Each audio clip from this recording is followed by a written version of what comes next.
a repetir porque creo que es importante. Uno da una clase de cinemática, por ejemplo, una clase de dinámica, y una vez que terminó de dar la clase, vamos a decir, en forma clásica o con los elementos tecnológicos nuevos que haya, y para finalizar, algo así como la frutilla del postre y un elemento importante, una vez que se da, por ejemplo, una clase cinemática, ahí dar una clase histórica sobre cómo Galileo llegó a las leyes de la cinemática. Y en un contexto histórico en donde no se puede omitir, por ejemplo, el juicio a Galileo con la Iglesia por su adhesión al copernicanismo, donde no se puede omitir lo que estaba pasando en la Italia renacentista, donde no se puede omitir, por ejemplo, una vez que enseñamos las leyes de la dinámica, el rol que tuvo en la Inglaterra del siglo XVII con Isaac, en vida de Isaac Newton, el rol importante que tuvo la reforma de la Iglesia para tener una perspectiva distinta sobre la naturaleza. Es importante recalcar que los dogmas bíblicos fueron un freno importante. Y también donde se puede decir cómo pensaron, por ejemplo, la caída de los cuerpos desde los griegos, cómo la pensaron, cómo se la pensó en la Edad Media y cómo la pensaron los distintos actores de la revolución científica de los siglos XVI y XVII, cómo lo pensó Descartes, eso ya lo habíamos hablado, ¿no? Cómo lo pensó Newton, cómo lo pensó Galileo en la caída del cuerpo, cómo lo pensó Huygens. Bueno, todas estas cuestiones enriquecen a la docencia en física. No solo enriquecen, sino que al alumno le dan una perspectiva distinta sobre lo que es la ciencia. Porque si enseñamos ciencia haciendo únicamente problemas y cuentas y resolvemos y vamos al laboratorio, estamos dando una visión importante de la física, pero parcial, no total. Porque la física la tenemos que dar integrada como un elemento integrado a la cultura humana y al desarrollo de la historia de la civilización, para que haya una buena comprensión de eso. ¿Esto en dónde? Bueno, obviamente en los niveles medios, secundarios o preuniversitarios. Yo no digo que haya que enseñar historia y filosofía de la física en niveles superiores. Eso estaría en discusión. Yo creo que tenemos que enseñar física en todos los niveles con los contenidos mínimos que entendemos se debe dar. Que un alumno salga sabiendo las leyes básicas, los principios básicos de la física, todo eso. Pero además que tenga idea de que no fue la física elaborada dentro de una campana de cristal por 3 o 4 genios diseminados por ahí. Esto es importantísimo para la formación no solo científica, sino humanista de los alumnos que nosotros tengamos. Algunas veces me he planteado, pero esto no tengo respuesta, si en el caso de otras ciencias como la química y la biología es tan válido como en la física. Yo creo que la física tiene elementos en su historia que no podemos omitir al momento de enseñarla.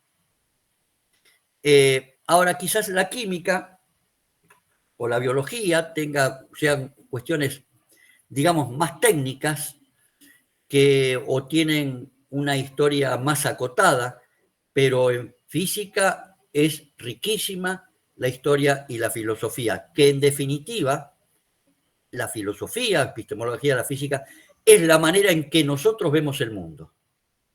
Cómo el científico interroga al mundo, de la manera que lo interroga, no es cualquier manera.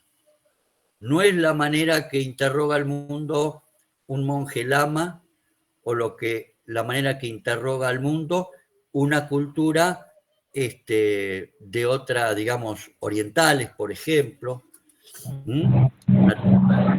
En fin, nosotros tenemos una manera de interrogar al mundo y obtener las respuestas que obtiene la ciencia, que proviene desde los griegos, por la forma en que se detecta un problema. Habíamos dicho en un momento, por ejemplo, que para los griegos era un problema el movimiento planetario, porque había 5 astros en el cielo que hacían movimientos retrógrados, que son los planetas. En cambio, trataron de solucionarlo de una manera bastante complicada, con epiciclos y deferentes. Creo que de eso algo habló el profesor de Brasil la otra vez. En cambio, los chinos, en la misma época, no tuvieron ningún inconveniente, no veían que era ningún problema la retrogradación de los planetas. Simplemente anotaban las posiciones e hicieron un calendario celeste perfecto y pudieron trabajar siempre con el sistema geocéntrico, no heliocéntrico, pero pudieron, no era problema. Digamos, lo que es problema para unas culturas no lo es para otras. Y esto es una visión epistemológica importante. Bueno, ahora, si me permiten, voy a hacer rápidamente el pasaje por otras 2 diapositivas, terminando de redondear entonces los objetivos de este curso, y voy a presentar entonces, voy a ir con la nueva. Bueno, he vuelto a poner esto, es una redundancia, pero para que lo tengamos claro, que la física es como está dividida prácticamente en 3 partes: la teórico-conceptual, que son quizás la base, lo más importante, las leyes; la parte operativa que hacemos hacer a los alumnos, tanto en los problemas en el papel como en el trabajo práctico de laboratorio; y la parte histórica y filosófica, que cerraría entonces la manera pedagógica y didáctica que debe tener, a mi entender, y desde hace muchos años, un docente, para hacer una visión integral de la ciencia.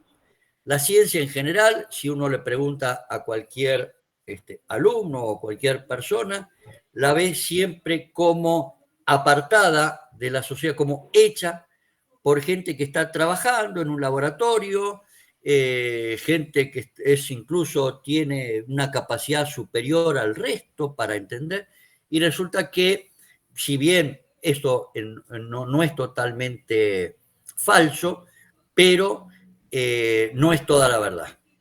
Y cuando no decimos toda la verdad, es como que estamos también aportando a la mentira. ¿Por qué? Porque la cuestión histórica y filosófica tiene que ver, obviamente, con las cuestiones del desarrollo político y el desarrollo científico que ha estado a través de la humanidad, y más aún presente hoy en día, y que es un punto que vamos a tocar en esta última charla, que justamente se llama Ciencia, Tecnología y Sociedad. Eso es lo que voy a abordar en esta última charla: ciencia, tecnología y sociedad. A tal punto ha llegado el desarrollo y la discusión de este punto, que se conoce en la jerga de la gente que trabaja en la investigación de ciencia, tecnología y sociedad como estudios CTS. Así se dice. Estudios CTS, estudio de ciencia, tecnología y sociedad. Bien. Vamos a la última de las de las diapositivas de esta presentación previa, que es la última diapositiva con que yo creo hice la última charla. Bueno, como conclusión de lo que hemos visto en las otras 5 reuniones, la historia demuestra que hay que luchar tanto contra dogmas religiosos, como fue lo que sufrió Giordano Bruno, Galileo y otros, Descartes también, también dogmas científicos, y los dogmas científicos se denominan paradigmas. La palabra paradigma fue acuñada por un físico que además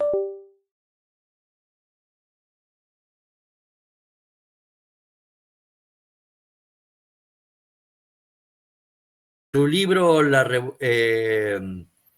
sobre las revoluciones científicas aborda el tema de los paradigmas, y ahí es donde él, desde esta visión metacientífica, es decir, viendo la ciencia desde afuera, se da cuenta que la comunidad de físicos o de científicos, ya sea biólogos, químicos, trabajan dentro de una estructura que es un paradigma, que son las leyes, que son todo lo que se ha elaborado y del cual es muy difícil escaparse. Es decir, se investigan dentro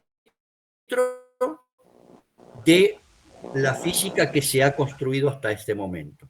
La física que se ha construido hasta este momento es una física que fundamentalmente tiene una base mecanicista, que fue la que elaboraron Galileo y Newton, donde el refrán central es que la naturaleza nos habla en lenguaje matemático, y después una física más compleja, que es la que entra en el terreno de la termodinámica y el electromagnetismo, en donde sigue siendo dentro del paradigma de leyes de carácter matemático, pero sobre todo en el caso luego de la termodinámica y la mecánica estadística, en leyes que no son tan deterministas sino estadísticas. Esto fue en el siglo XIX. Para finalmente salirse absolutamente de ese paradigma que se quiebra con la revolución cuántica y relativista de los años de principios del siglo XX. El paradigma con que trabajan los físicos actualmente, obviamente, son las leyes de la mecánica cuántica y la relatividad. Pero, por ejemplo, se está viendo, sobre todo en el aspecto cosmológico, que la denominada materia oscura y energía oscura está trastocando estas leyes de alguna manera, y quizás estemos a las puertas de una nueva revolución científica, en donde aparezcan nuevos paradigmas. Y esto es importante, además, hacerlos notar a los alumnos al final de un curso, por ejemplo, para que sepan que la física o la ciencia en general no está terminada, y que el conocimiento, el acercamiento a la verdad, es un acercamiento asintótico, es decir, nunca llega a tocarla, cada vez se aproxima más sin llegar a tocarla, porque nos encontramos cada vez con nuevos elementos. Sin ir más lejos, sin ir más lejos.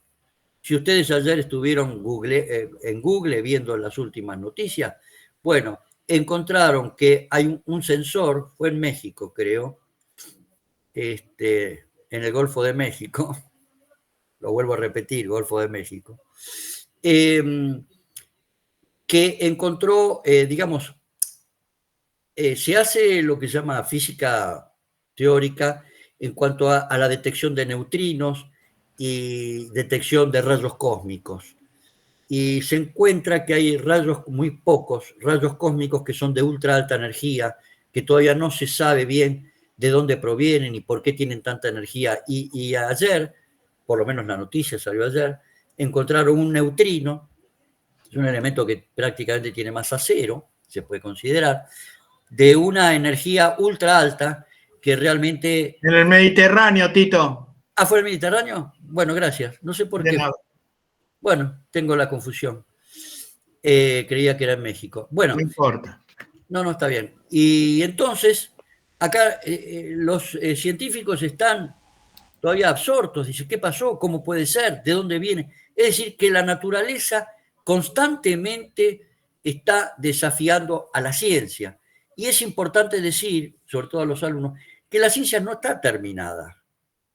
Porque si decimos que, digamos, enseñamos siempre la ciencia como una caja que está, se la cerramos con moño y todo, el alumno dice, bueno, ya, ¿para qué voy a seguir estudiando ciencia si ya está todo determinado, ¿no? En absoluto es así.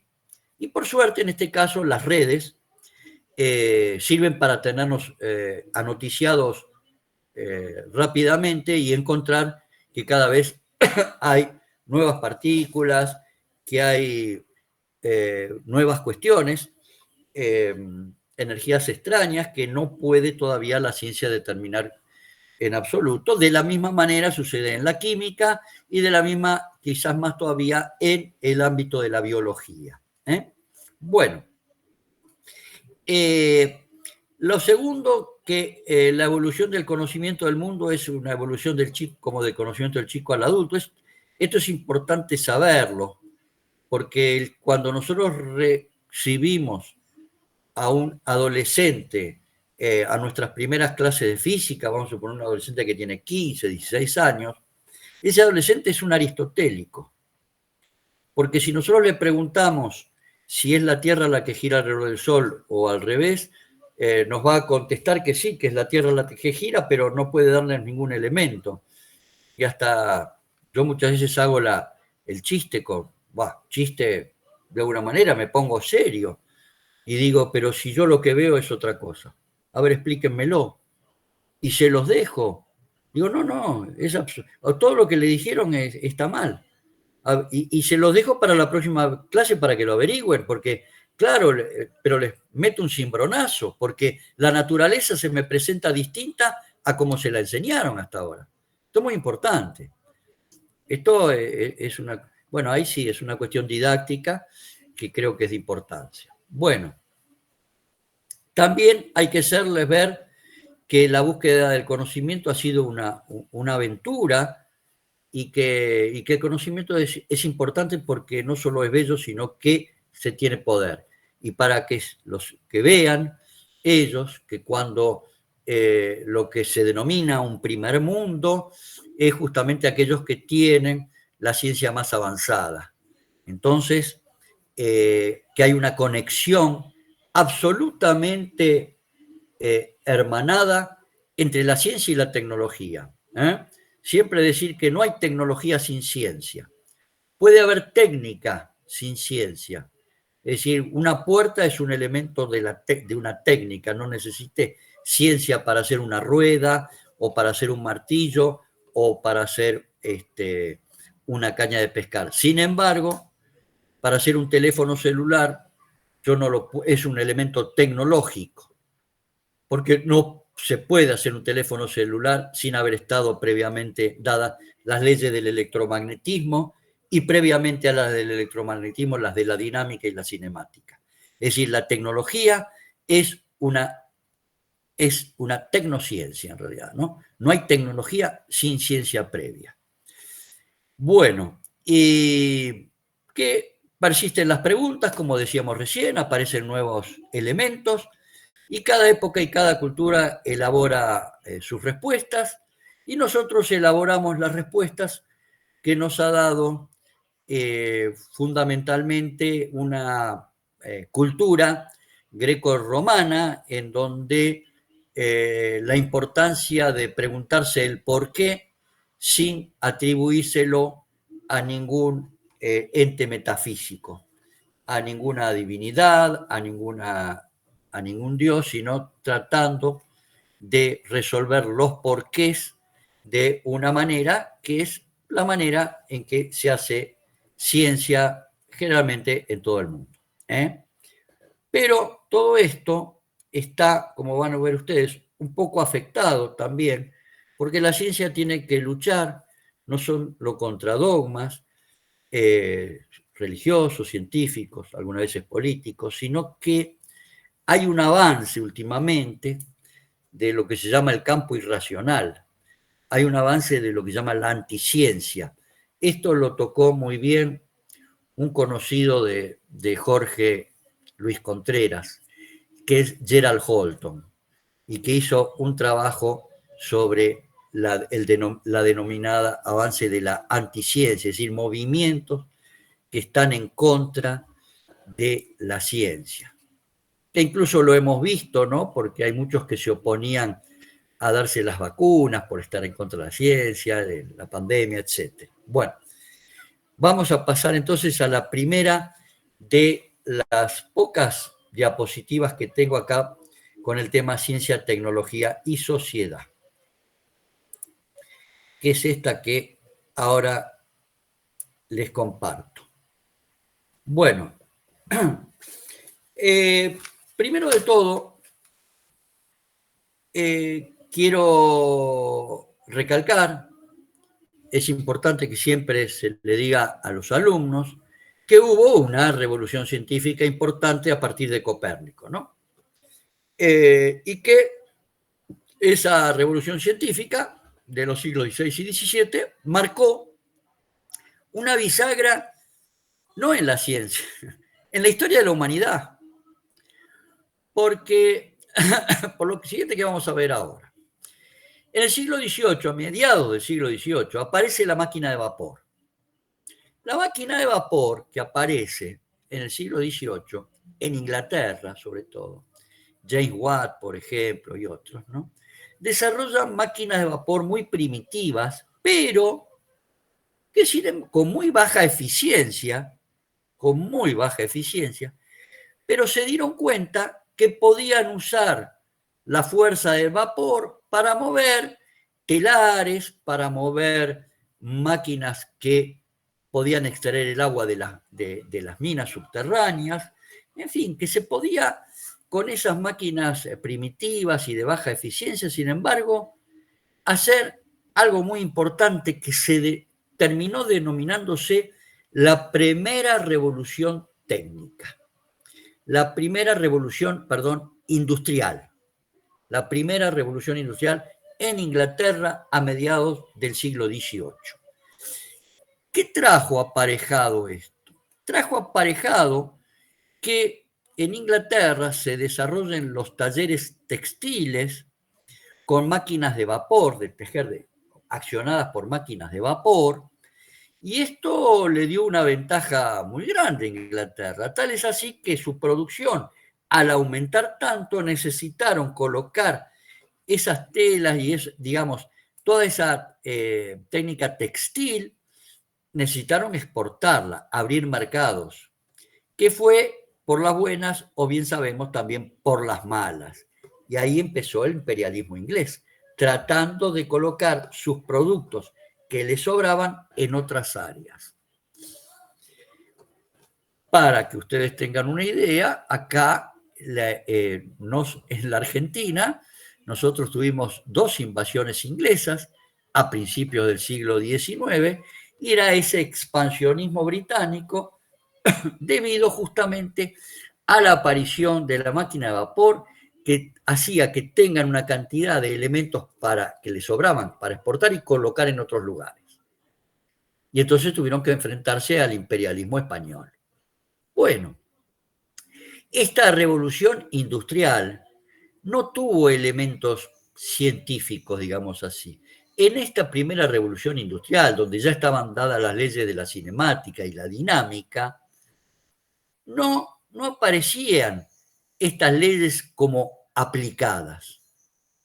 Pero un siglo después, a mediados del siglo XIX, estamos hablando, mediados del siglo XVIII, primera revolución industrial. Mediados del siglo XIX, segunda revolución industrial.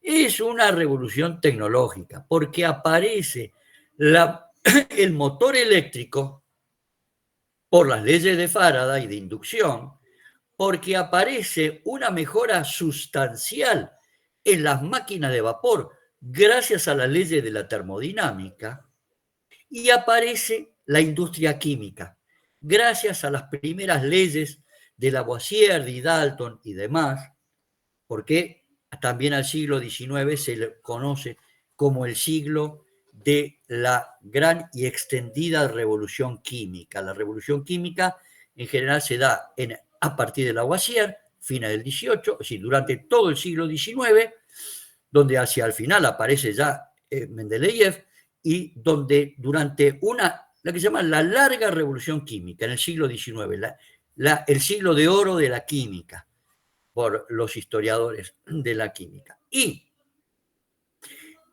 en esa segunda revolución industrial, que se da más que en Inglaterra, se da más en Alemania y en Francia, que ahí pasan a la cabeza del desarrollo industrial. Pero no había una revolución eléctrica, digamos decir, los motores eléctricos, los generadores eléctricos, la maquinaria eléctrica que empieza a desplazar con gran ventaja porque tuvo más rendimiento que la máquina de vapor, y las nuevas máquinas de vapor y máquinas frigoríficas gracias a la aparición de la ley de la termodinámica. Es decir, en el siglo XVI, XVII se establecen leyes de cinemática y dinámica, pero no tienen una aplicación inmediata. En cambio, las leyes de la electricidad y el electromagnetismo y las leyes de la termodinámica del siglo XIX tienen una aplicación inmediata en la industria, lo que da motivo al nacimiento de la llamada Segunda Revolución Industrial.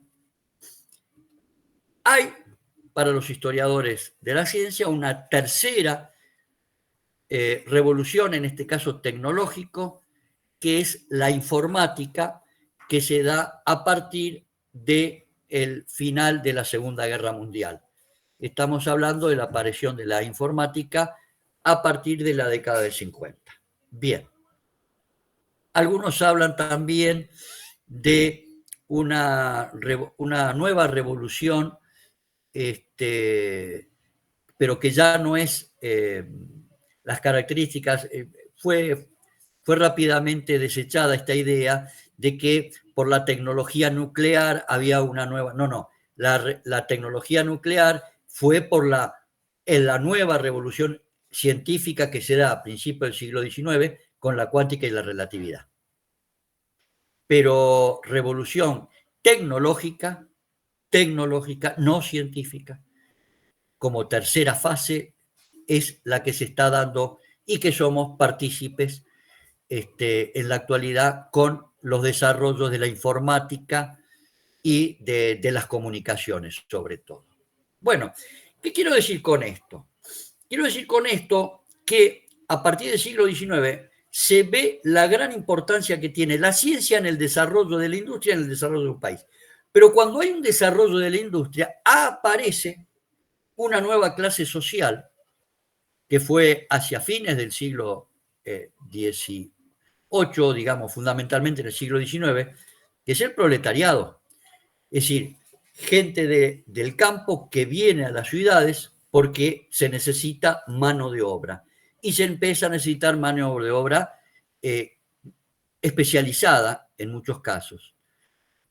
Esta concatenación de hechos de ciencia, tecnología y sociedad es realmente un motor de la historia. Fíjense ustedes que si no hay ciencia, no hay tecnología. Si no hay desarrollo tecnológico, no se hubiesen producido los cambios sociales. Y obviamente al haber cambios sociales empieza a haber cambios políticos, porque las nuevas clases que van ingresando van cada vez teniendo sus nuevas ambiciones, sus nuevas necesidades, e incluso la tecnología crea nuevas necesidades. Por ejemplo, la que tenemos nosotros ahora, en donde yo, desde un lugar de Buenos Aires a 8.000 kilómetros de Santa Clara, o a también 8 o 9.000 kilómetros de Guatemala, me están escuchando. Esto quiere decir que a la par es una revolución educativa. Entonces, hay que entender esto, porque si nosotros enseñamos ciencia como un compartimento estanco, donde solamente están las leyes, que algún genio las diseñó, no sabemos cómo ni en qué época, porque pareciera que son ahistóricas, porque ya están, y hacemos problemas. Sí, eso lo tenemos que hacer, pero también tenemos que dar elementos históricos y epistemológicos para que entiendan la importancia que tiene la ciencia en el desarrollo de la humanidad. Lo que viene es lo que llamo imperialismo tecnocientífico.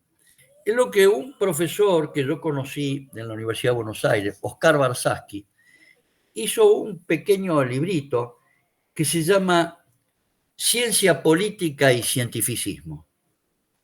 Y donde él dice, porque acá se plantea el tema de qué ciencia hay que hacer. Los organismos o agencias que administran los dineros o los recursos de un Estado para investigar, ¿qué vamos a investigar? Bueno, cuando uno se plantea, y ahí la diferencia entre ciencia y cientificismo,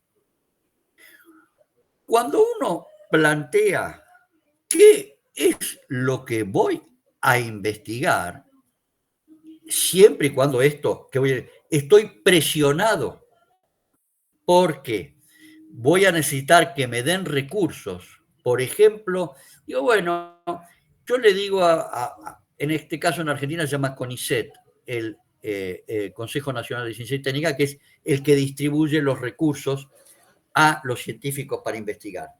Y entonces me dice, ¿qué va a investigar, señor Vicente, usted? Y mire, yo voy a investigar por qué el cangrejo camina para atrás. Entonces me dice, no, déjese embromar. Investigo sobre cosas que puedan resultar útiles. La ciencia útil, o sea, la ciencia que se piensa que va a tener alguna utilidad, esa es la que sí está subvencionada, pero no la ciencia pura. O sea, por eso ahí Barsaski dice, hacer cientificismo o hacer ciencia. ¿Para qué estudiaba Newton las leyes? ¿Para aplicarlas? ¿Para qué estudiaba Maxwell las leyes del electromagnetismo? ¿Para aplicarlas? Einstein trabajó sobre las teorías de la relatividad, sobre todo la relatividad general, para aplicarlas. Miren, la relatividad general se aplica, por ejemplo, en los GPS. Einstein murió sabiendo sin saber lo que era un GPS, sin saber en dónde se iba a aplicar su teoría de la relatividad general. Seguramente Planck,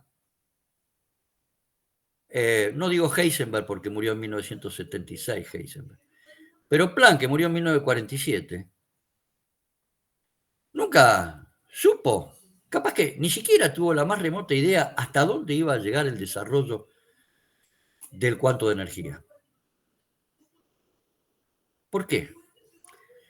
Porque por eso las naciones que realmente están hoy en día, vamos a decirlo con palabras, China, Rusia, Estados Unidos, Alemania, Francia, Mercado Común Europeo, también destinan recursos a hacer ciencia pura. ¿Por qué?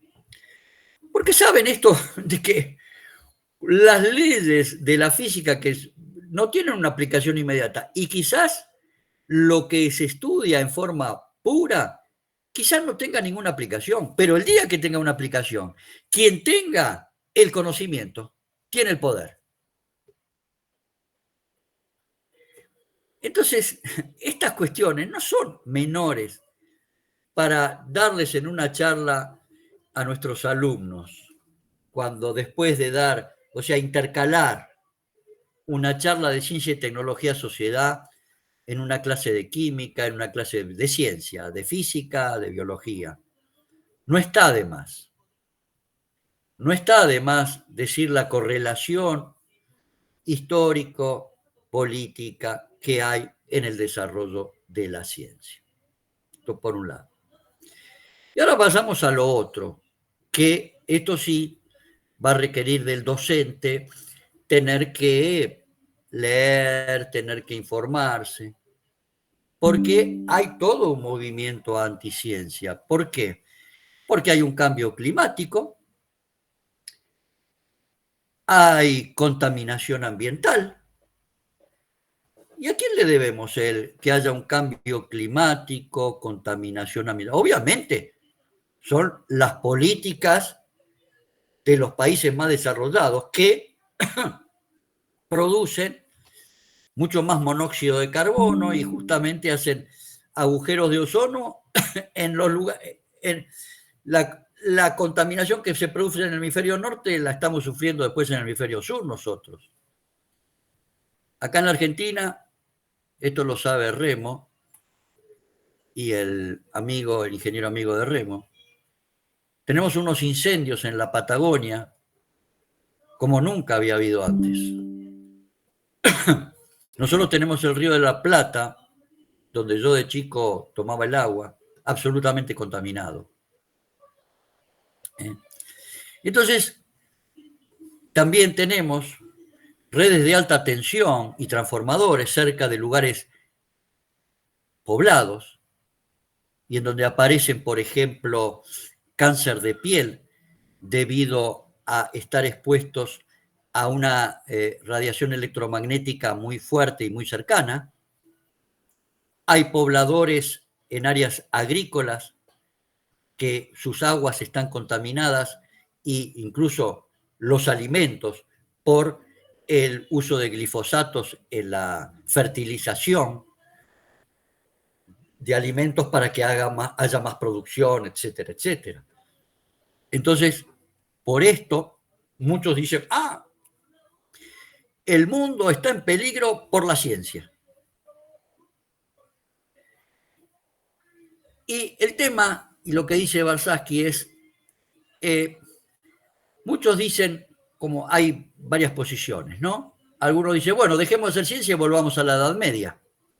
Lo cual, evidentemente, yo diría, bueno, sí, volvamos a la Edad Media. ¿Y saben cuál era la edad promedio de un hombre en el siglo XIII? 50 años, 40 años, 50 años. Se morían de un resfrío. Entonces, no es una cuestión de volver a la Edad Media. ¿Es una cuestión de entonces seguir contaminando? No, en absoluto. Hay que tener un delicado equilibrio en lo que se llama el desarrollo sustentable. Pero esto es difícil, no es fácil, porque las políticas donde prima sobre todo la economía antes que el bienestar humano, produce amplios desastres ambientales, que justamente fíjense ustedes quiénes son los que niegan el cambio climático. Por eso, como dice Balzasky, dice, no, si la ciencia produce hechos nefastos como el cambio ambiental, como la contaminación, la misma ciencia es la que va a resolver esos problemas. Y él dice, no, eso es falso, porque la ciencia únicamente ataca los problemas que el sistema le dice que ataque. Entonces, esto es una discusión álgida, no digo que sea sencilla, pero el docente de ciencia tiene que saber que en cualquier momento un alumno va a decir, bueno, mire, pero la ciencia usted dice que contribuye al progreso, fenómeno, pero resulta que tenemos una cantidad de calamidades producto de la ciencia. Entonces tenemos que saber hasta dónde, tenemos que informarnos. Una usina nuclear. Una usina nuclear produce desechos nucleares, radioactivos, que todavía no se sabe bien dónde ponerlos. Algunos pensaron en tirar un cohete hacia el sol para tirar los residuos, o sea, que eliminarlo de la Tierra. Bueno, pero ¿qué sucede? Entonces hagamos usinas hidroeléctricas. Sí, pero cuando uno hace una usina hidroeléctrica, produce un embalse que contamina y además modifica la biología alrededor, lo que se llama el ecosistema. El ecosistema se hacen usinas gigantescas como la de Itaipú entre Brasil y Paraguay que han modificado todo el ecosistema y los regímenes de lluvia. Entonces, la ciencia tiene mucho para decir y para poder aportar de manera positiva. Y el docente de ciencia tiene que estar preparado e informado para responder no con eslóganes, sino de una manera racional y hacer ver que en esta cuestión la política técnica y científica que desarrolla un país es muy importante. Bueno, la última cuestión que aquí les quiero plantear, esto da, imagínense, ¿no?, para una discusión in eterno. La otra cuestión es el tema de la enseñanza científica con contenido humanista. Porque tenemos y ustedes lo están viendo ahí en la última línea, el deplorable ejemplo histórico de la física aria y la física judía, que creo que aquí en algún momento por ahí lo dije, lo mencioné en alguna de las charlas. Pero científicos alemanes que tenían el premio Nobel, dos de ellos, Lennart y Stark, premio Nobel de física. Lennart debido al efecto fotoeléctrico y Stark por otras cuestiones que no recuerdo. Stark fue premio Nobel de física en 1919 y Lennart fue premio Nobel de física creo que en 1906, una cosa así. Estos dos físicos estaban en contra de la teoría de la relatividad por decir que la teoría de la relatividad era una teoría judía. E incluso en contra de la teoría cuántica, a pesar de que Planck no era judío, pero porque decía que era muy abstracta. Que había una física alemana llamada física aria, en donde era una física muy dedicada a la parte experimental. Y que eso es lo que había que hacer. Y esas abstracciones de la mecánica cuántica y la mecánica relativista no tenían así, eran producto de la mente judía. Claro, porque Einstein era judío y muchos de ellos fueron judíos también, de los físicos alemanes durante los primeros 30 años del siglo XX, ¿no? Tal es así que Heisenberg, sin ser judío, tuvo problemas con el régimen nazi por defender y estar trabajando con la teoría de la relatividad, obviamente, y con sus leyes de indeterminación, ¿no? Pero bueno, ¿qué significa esto? Que no necesariamente tiene que una persona tener una instrucción y una determinada cultura para hacer en la vida lo correcto. Hay hechos que la historia lo desdice. Bertrand Russell dice que la ciencia es un elemento fundamental para el progreso humano. Pero si a la par del desarrollo científico no hay un desarrollo de la moral y social a la par, entonces no se completa el desarrollo.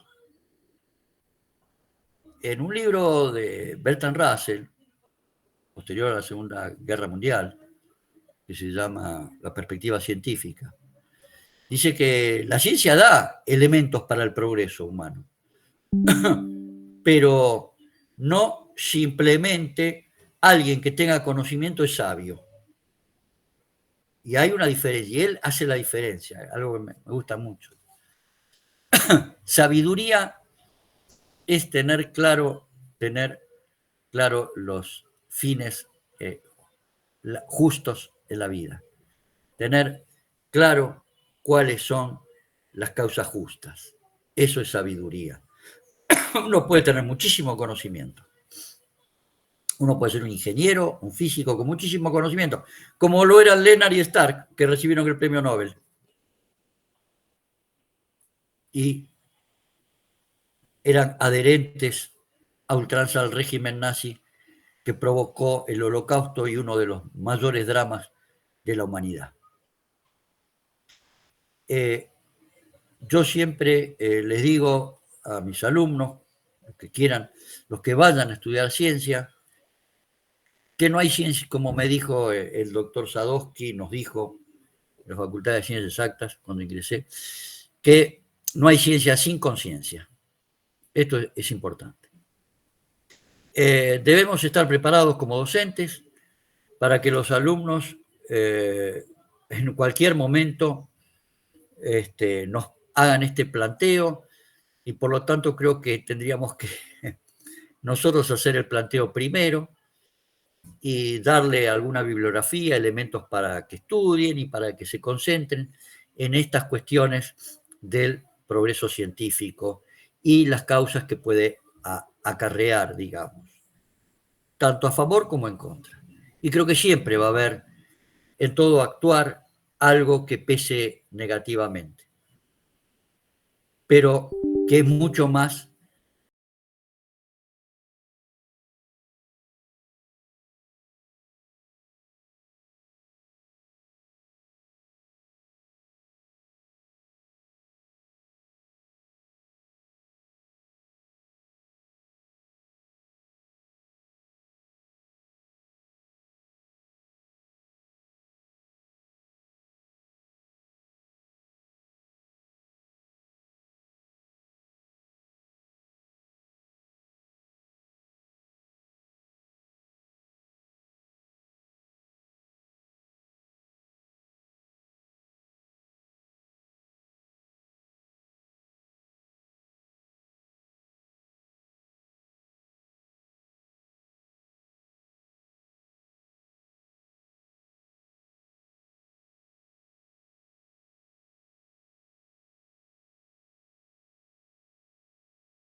No.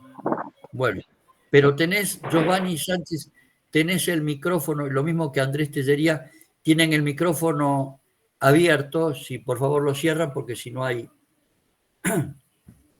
ruido de fondo. Bueno. Vamos a ahora a la otra diapositiva. La otra diapositiva.